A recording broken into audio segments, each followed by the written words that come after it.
Прошли 2 года с момента смены власти в Узбекистане. Смены власти путем, какой присущий странам восточного уклада политической жизни и выведенной простой средневековой формулой: «Король умер, да здравствует король». Дорогие соотечественники, с огромной скорбью в сердце сообщаем вам о кончине нашего дорогого президента Ислама Абдуганиевича Каримова. Вот уже 2-й год Узбекистаном каримовского покроя правит Шавкат Мирзиёев, и чуть ли не с первых дней он прослыл реформатором. Впрочем, отзывы о его реформах разнятся в зависимости от осведомленности новейшей истории Узбекистана и степени вовлеченности в события последних десятилетий. Кардинального изменения я пока не вижу. Мы чувствуем облегчение. Я не знаю, как будет дальше. Скинем, как Хрущева будет, он популистский. Kecha gapirgan gapini oldi. Agar o'zgarish qilmasa, men sizlarni oldinga aytayapman. Bir oyda buni ham ishdan olaman. Кто-то, указывая на десятки освобожденных каримовских политзаключенных, сравнивает реформы Мирзиёева с хрущевской оттепелью. Кто-то проводит параллели с перестройкой Горбачева. Есть и скептики, которые утверждают, что никаких институциональных изменений в Узбекистане нет. Произошла лишь смена фасада, а режим, в сути своей, прежний. Все ветви власти в руках одного человека. За ответами на эти глубоко гипотетические вопросы мы направляемся в Узбекистан. И уже сам факт этой поездки – косвенное подтверждение исторических изменений в Узбекистане. Ведь еще пару лет назад такое путешествие для журналиста было бы столь опасной и невозможной затеей, как сегодня поездка в Северную Корею.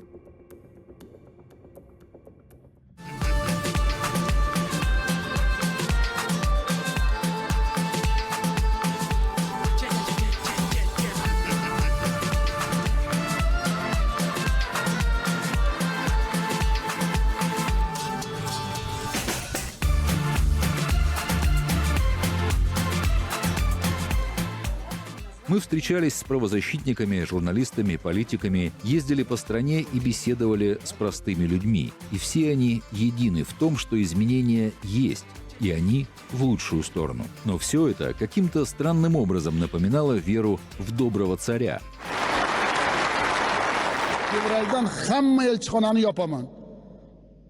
Hamma elchixonani yopaman, kelib mana shu tarzga munosib bo'lsalaring borib elchi bo'lasizlar. Bo'lmasa menga kerak emas. Yangi elchilarni qo'yaman.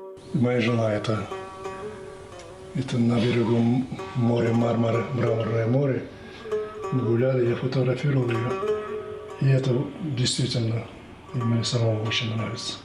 Мухаммад Салих – один из наиболее влиятельных оппозиционных фигур современного Узбекистана. И чтобы встретиться с ним, нам пришлось даже свой маршрут проложить транзитом через Турцию, где он продолжает жизнь изгнанника. И если наша поездка в Узбекистан указывала, как мы уже упомянули, на изменения в лучшую сторону в стране, то факт пребывания до сих пор Салиха в Турции свидетельствовал об отсутствии политических реформ в посткаримовском Узбекистане. То есть, унаследовав абсолютную власть Каримова, Мирзиёев не спешит отказаться от единовластия. И вопрос в том, есть ли у него намерение провести политические реформы. Я открыто выступал с поддержкой нового режима, с политикой Мирзиёева, но это его не убедило, что мы не представляем опасности для режима. Все еще они считают, что еще рано для возвращения в оппозицию в страну. Хотя, конечно, есть и другие факторы, которые не хотят нас, чтобы мы были в Узбекистане. Конечно, сегодняшняя российская власть тоже не хотят, чтобы мы возвращались в Узбекистан, потому что они думают, что мы тем самым, если мы будем иметь влияние в стране, то тем самым мы начнем снова бороться за интеграцию Тюркской республики, за объединение этих и тем самым отделить Среднюю Азию от российского влияния. То есть Салих на своем горьком опыте знает, как вопрос политических оппонентов может стать предметом подковерной сделки между государствами. В свое время он был арестован в Праге по требованию узбекских властей, и тогда лишь усилия западных государств и президента Чехии Гавела спасли его от депортации в Узбекистан. А еще Мухаммад Салих обращает внимание на опасность превращения Мирзиёева в нового Каримова и вспоминает, как в самом начале своего правления Каримов декларировал реформы. Мы ее не меняем. Строительство открытого демократического государства с рыночной экономикой и строительство основ гражданского общества. Для нейтрализации оппозиции, по словам Салиха, он даже предлагал ему сделку. В 1992 году, 5 мая, он пригласил меня и сказал, чтобы я стал вице-президентом, что он восстановит эту должность. Тогда он упразднил и сказал, что или же, если хотите, говорит, заниматься экономикой, можете стать премьер-министром. И 4 министерства для нашей партии он обещал дать.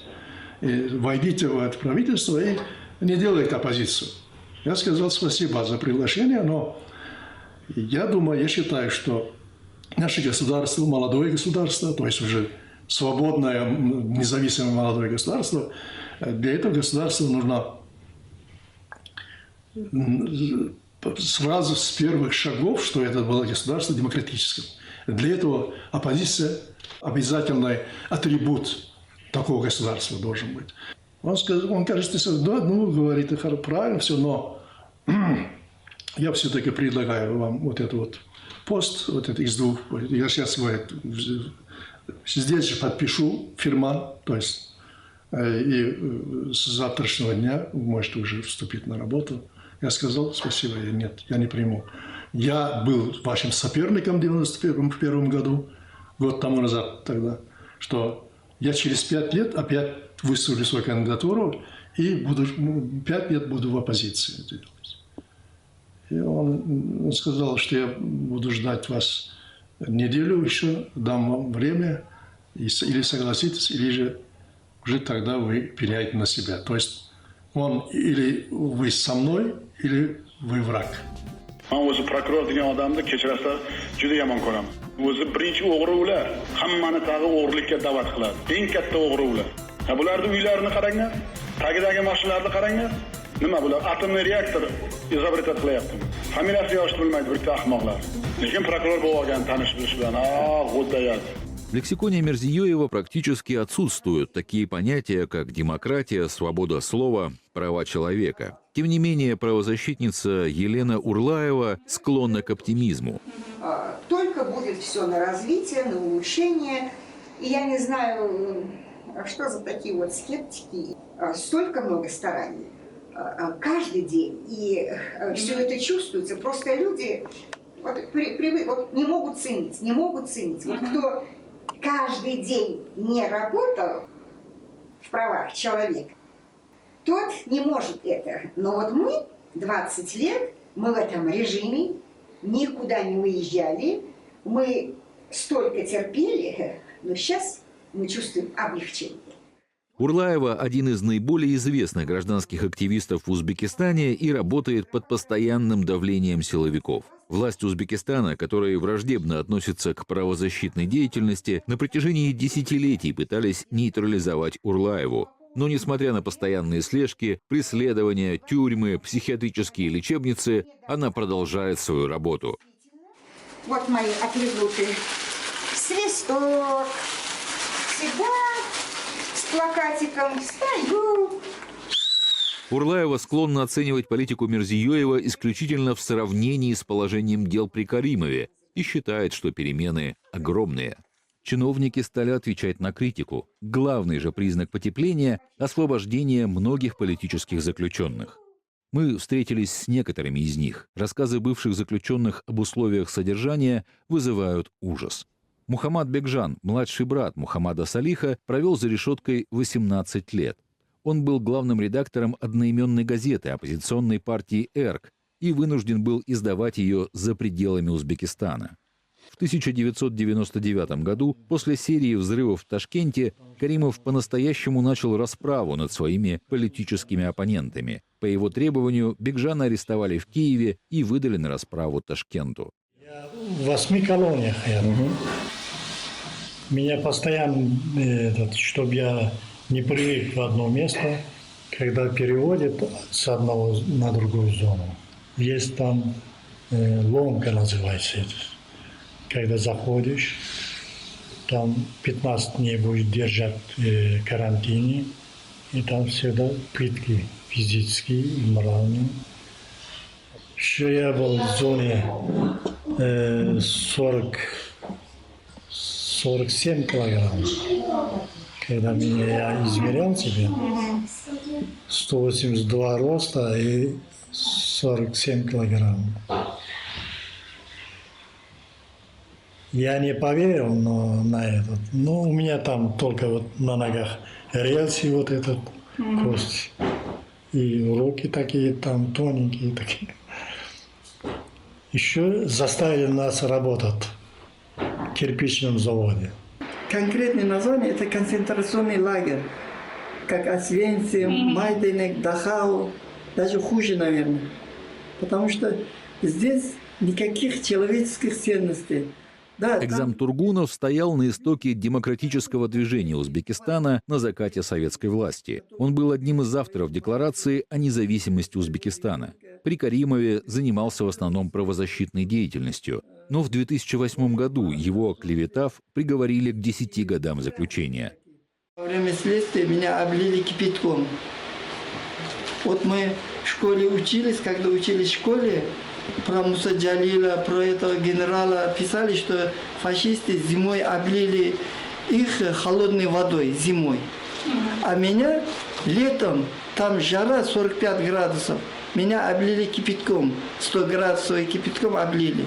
Вот я сижу, пишу, прямо вот так облили, и я вот по закону, по законодательству Узбекистана, если у вас найдут они маленькую царапину или какой-то такой раны, тюрьму не принимают они. Но меня в таком виде принимали. Я целых 3 месяца голый ходил в тюрьме. Вот такие волдыри были сзади, полностью они обжарили. В феврале 2018 года, когда досрочно освобождали журналиста Дильмурода Саида, посольства западных стран в Узбекистане выступили с приветственными заявлениями.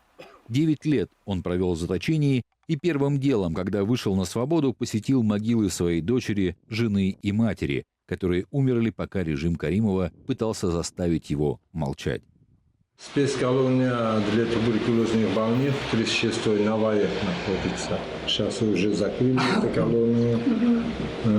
Из разных, можно сказать, из всяких режимов там содержатся заключенные, которые больны туберкулезом.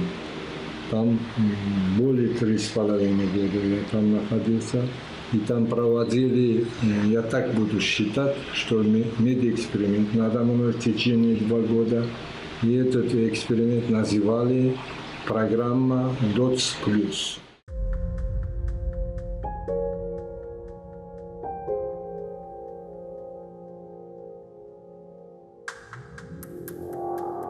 Такие печальные истории людей и семей стали своего рода визитной карточкой каримовского режима, а точкой отсчета являются трагические события 2005 года в Андижане. Во время подавления мятежа местного населения, которое протестовало против ареста ряда андижанских бизнесменов, погибли сотни мирных людей. Начались поголовные репрессии по всей стране. Именно тогда Служба национальной безопасности получила полную свободу действий, насаждая глубокий страх в обществе. Волна арестов коснулась не только непосредственных участников мятежа, но и многих инакомыслящих. Любые призывы к независимому расследованию этой трагедии могли привести к преследованиям, пыткам, арестам.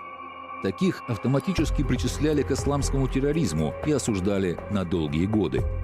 Наивно было предполагать, что со смертью Каримова эта порочная практика исчезнет в одночасье.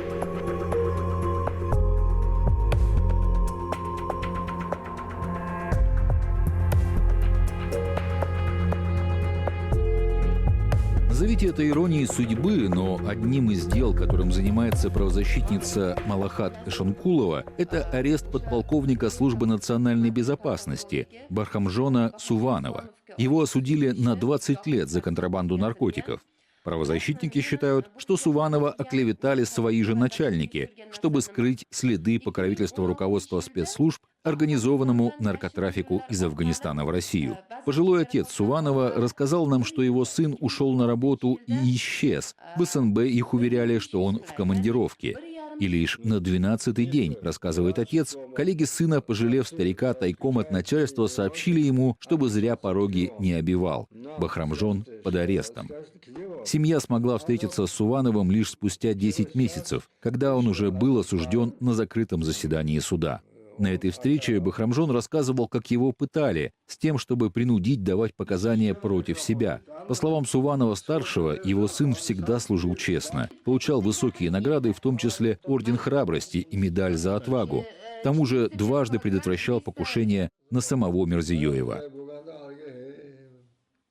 Атаназар Арипов есть такой, генеральный секретарь Демократической партии ЕРК, она запрещена в Узбекистане.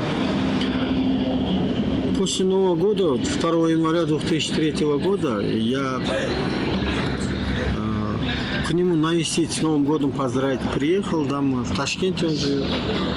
Он мне начал рассказывать про Исмаила Джурабекова. Он был первый вице-премьер, он был фактически премьер-министр. Ни один вопрос в хозяйственной сфере Узбекистана без его подписи или устного разрешения не решалось. И он начал про него рассказывать, такие факты рассказал. Я говорю, Атаназар Аке, а столько вещей знаете, я вообще в шоке, говорю. У вас есть свой сайт, там за границей издается ваша газета, нельзя ли это все опубликовать? А у нас нет, говорит, хороших журналистов. Он говорит, напишите вы, говорит. Журналист Бабамурод Абдуллаев также был арестован уже после смерти Каримова в 2017 году. На протяжении 15 лет он писал критические статьи о положении дел в Узбекистане. Поскольку он писал под псевдонимом Хакназаров, спецслужбы долгие годы охотились за ним и никак не могли вычислить. Наконец, когда вышли на него, его обвинили в заговоре против государства. Бабамурод рассказывает, что спецслужбы Узбекистана все еще работают на своего влиятельного начальника Рустама Инаятова. Последний, хоть и снят с должности и со здоровьем у него не все так хорошо, все еще является самой влиятельной закулисной фигурой и все еще при делах. Писал, что спецслужбы готовят покушение на Мирзиёева в Бишкеке. Они мы очень там спрашивали, откуда информация, там Салих давал. Они мне, вот эти оперативники, говорили, а что ты, говорит, этого президента поддерживаешь? Мы его скинем, как Хрущева, говорит, он популист, говорит. Скоро он, говорит, тоже будет выступать, говорит, и каблуками по трибунам бить, говорит, чтобы свой имидж повысить. Я говорю, вы не боитесь, он же новый президент. Какой новый? Мы, говорит, его до 1 января уберем. Своими глазами вижу, что я писал правду, что реально вы саботируете. Я перед вами сижу, арестант, в наручниках, да и вы мне такие вещи. И он мне, знаете, доказывал. А ты не обратил внимания, говорит, в наших кабинетах до сих пор, почему портреты Каримова до сих пор висят? А потом смотрю, реально, говорит, 1,5 года уже новый президент, а до сих пор мы его не снимем, говорит, мы своего поставим, своего портрета поставим нового, а его не повесим, говорит. Его портреты, знаете, когда повесили? В середине марта, когда уже Инаятова убрали, во всех кабинетах уже Мирзиёева висит фотография. Ага, говорю, признали все-таки царем, да? Арест журналиста вызвал бурную международную реакцию, и тут выяснилось, что в отличие от режима Каримова, при Мирзиёеве власти прислушиваются к мнению мировой общественности. В мае 2018 года Бабамурода освободили из зала суда в знак гуманности новой власти, оставив при этом нелепые обвинения в силе.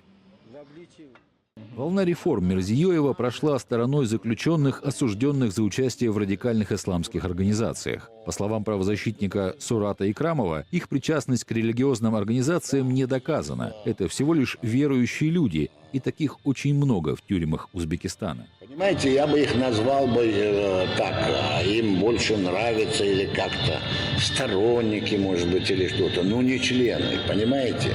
Потому что там невозможно это вот доказать, потому что, как-то смешно, или ваххабисты на втором месте, вот, ваххаби. И пошло-поехало, их запрещенных таких в течение, что-то 18. Единственным просветом в ситуации, по мнению Крамова, является распоряжение нового президента покончить с порочной практикой, когда узникам по истечении срока добавляли годы заключения за якобы новые правонарушения, совершенные в местах лишения свободы. Силовые структуры, они все-таки старались все равно эту статью применять, даже после того, когда президент просто запретил эту статью применять не по закону. Qani Oliy sud raisi? Qani ma'murlaringsan? Usmonov, sanam tur. Men mutlaqo noroziman. Butun elda oldida aytyapman. 3 oyda ichida hamma 4 ta o'ngam ishda olaman. 3 marta olib tashlayman. Yangi bolalar, odamlar qo'yaman. Mana ko'ryapsizlar, yangi vazirlar qo'yapmiz. Bu yil ko'rasizlar, yana ko'p vazirlarni ishda olaman. Charchaganlaring yo'qmi? Yo charchadlaringmi? Charchagan bo'lsa tanaffus. Rostini aytinglar. В центре Ташкента стоит внушительных размеров скульптура Тамерлану. На постаменте читаем «Сила в справедливости». Первые ласточки такой справедливости в Узбекистане – это узники совести, вышедшие на свободу. Утерянные годы им не вернуть. Для них справедливость – это полная реабилитация, снятие с них обвинений и наказание тех, кто применял к ним пытки. Для обычных же жителей страны справедливость – это, вероятно, возможность иметь хорошее образование, достойную работу, свободную жизнь. Возможность думать самостоятельно, без страха выражать свое мнение. А главное – чувствовать, что именно государство защитит их от посягательств на их права и свободы. Пока такая сила государства, справедливость, в Узбекистане исключительно в руках второго президента страны Шавката Мирзиёева. Гарантии того, что он не вернет страну обратно в русло жесткого авторитаризма, в стране не существует. Нет здесь пока ни гражданского общества, ни свободной прессы, ни политической оппозиции. Есть только добрый преемник Ислама Каримова, властителя настолько деспотичного, что на его фоне очень легко выглядеть ангелом. С другой стороны, наследство Каримова как дракон из сказки, убив которого даже ангелу тяжело самому не превратиться в дракона.